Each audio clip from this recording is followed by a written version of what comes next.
আসসালামু আলাইকুম ভিউয়ার্স, আশা করি সবাই ভালো আছেন। তো অনেক দিন পর জামার ভিডিও নিয়ে একটি হাজির হয়েছি, মানে হাতের কাজের জামার। তো আজকে আমি দেখাবো এটার ড্রয়িং টিউটোরিয়াল ও সেলাই টিউটোরিয়াল। তো আমার খাতাটা ছোটো, সেজন্য আমি একটু ছোটো করে একই দেখিয়েছি। আর জামার গলাটার মাপ আপনারা যতটুকু অনুযায়ী রাখতে চান নিচে, ঠিক ততটুকু অনুযায়ী রাখবেন। আমার খাতাটা যেহেতু ছোটো, সেজন্য গলাটা আমি একটু ছোটো করে এঁকে দেখিয়েছি। আর নিচের অংশে এভাবে করে আপনারা প্যানেল দিবেন, আর ভিতরে এরকম করে ছোট ছোট ফুল দিবেন। আর হাতাতেও কিন্তু আমি নিচে যে এভাবে 3টা লাইন দিয়েছি, ঠিক এভাবেই 2টা বা 3টা লাইন আপনারা দিতে পারেন আপনাদের ইচ্ছা অনুযায়ী। আর গলাটা আপনারা আরেকটু বড় করে দিবেন, মানে আপনাদের পছন্দ অনুযায়ী আপনারা দিতে পারেন। তো ভিউয়ার্স, আমার এটা হচ্ছে সেলাই টিউটোরিয়াল। দেখতে কিন্তু খুবই সুন্দর লাগতেছে, আর বাস্তবে কিন্তু অনেক সুন্দর।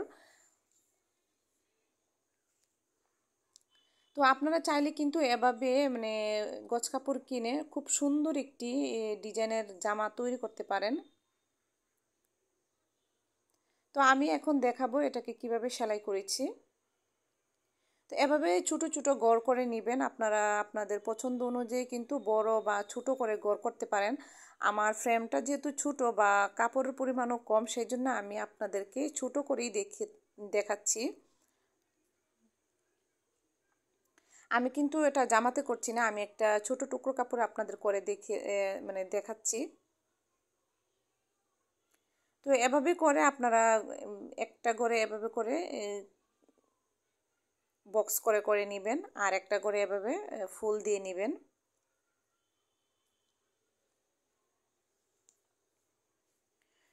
এই যে দেখুন, এভাবে করে কিন্তু আমি পুরোটা জামা ড্রয়িং করব। আর আপনারা চাইলে কিন্তু পুরোটা জামাতে অল ওভারেও কিন্তু এই ডিজাইনটা করতে পারেন, দেখতে কিন্তু খুবই সুন্দর লাগবে। আর সেলাইটা দেখুন একদম সহজ।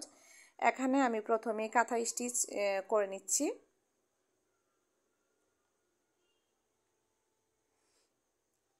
আর ভিউয়ার্স, যারা আমার চ্যানেল নতুন তারা অবশ্যই আমার চ্যানেলটি সাবস্ক্রাইব করবেন এবং আমার পাশে থাকবেন। আর একটা অনুরোধ থাকবে, আমার ভিডিওটি প্রথম থেকে লাস্ট পর্যন্ত যেন আপনারা দেখেন।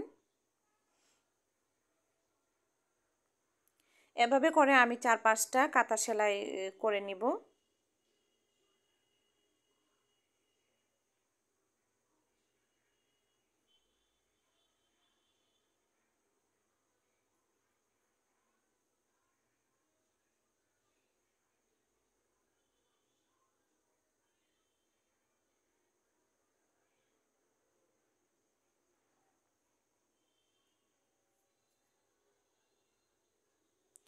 এই যে এখন এই যে খালি জায়গাটা দেখতে পাচ্ছেন, এই প্রত্যেকটি খালি জায়গায় আমি একটা একটা করে চেইন দিব।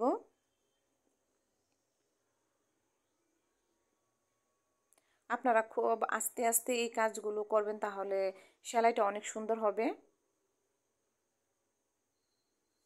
মানে প্রত্যেকটা খালি জায়গাতে আমি এভাবে একটা একটা করে চেইন দিয়ে নিচ্ছি।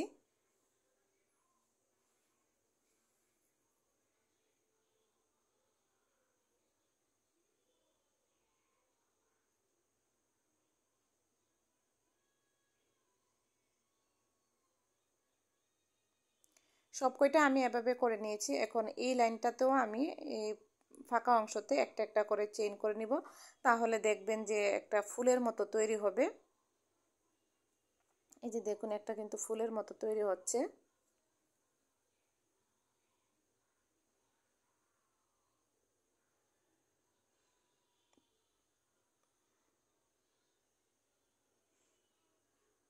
আর এই ডিজাইনটা সম্পূর্ণ আমার নিজের আইডিয়া। আপনারা আবার ভাবতে পারেন আপু এটা তো কাঁথার মতো দেখতে।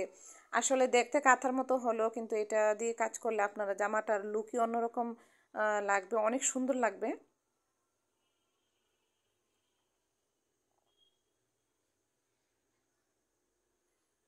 আপনারা একবার এই ডিজাইনটা করে দেখেন, জামাতে দেখবেন অনেক সুন্দর লাগবে। সিম্পলের মধ্যে অনেক ইউনিক একটা ডিজাইন। তো চাইলে কিন্তু আপনারা এভাবে ফুলের পাপড়িগুলো ভরাট করতে পারেন, আবার ক্রস স্টিচ দিয়েও কিন্তু ভরাট করতে পারেন। তো আমি এভাবেই ভরাট করে নিচ্ছি।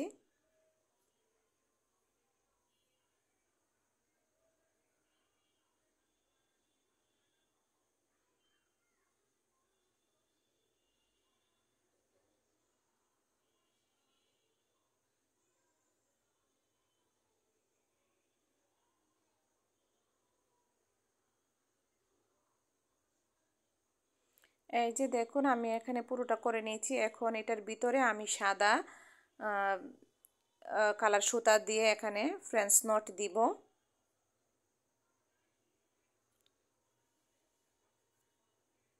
আপনারা যে কোনো কাপড়ে কিন্তু যে কোনো কালারের সুতা দিয়ে করতে পারেন, মানে আপনারা আপনাদের পছন্দ অনুযায়ী যে কোনো কাপড় কাস্টমাইজ করে নিতে পারেন বা যে কোনো কালার সুতাও কাস্টমাইজ করে নিতে পারেন।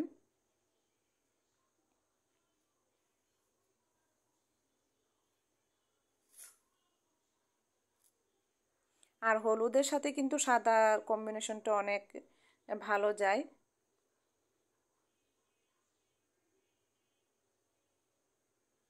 তো আমি ফুলের মাঝখানটা এভাবে ফ্রেঞ্চ নট দিয়ে করে নিয়েছি। এখন এইভাবে এই ফুলের মাঝখানে একটা একটা করে আমি ফ্রেঞ্চ নট দিব। আসলে বাস্তবে মানে ক্যামেরার বাইরে এই কাজটা অনেক সুন্দর লাগছে দেখতে।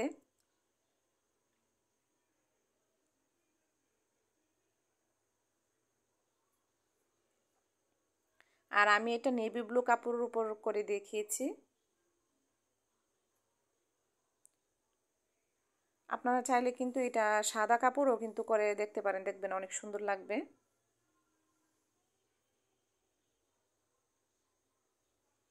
তো ভিউয়ার্স আমি এভাবে সব কয়টা ফুলের মধ্যে মাঝখানে এভাবে করে দিয়ে নিচ্ছি।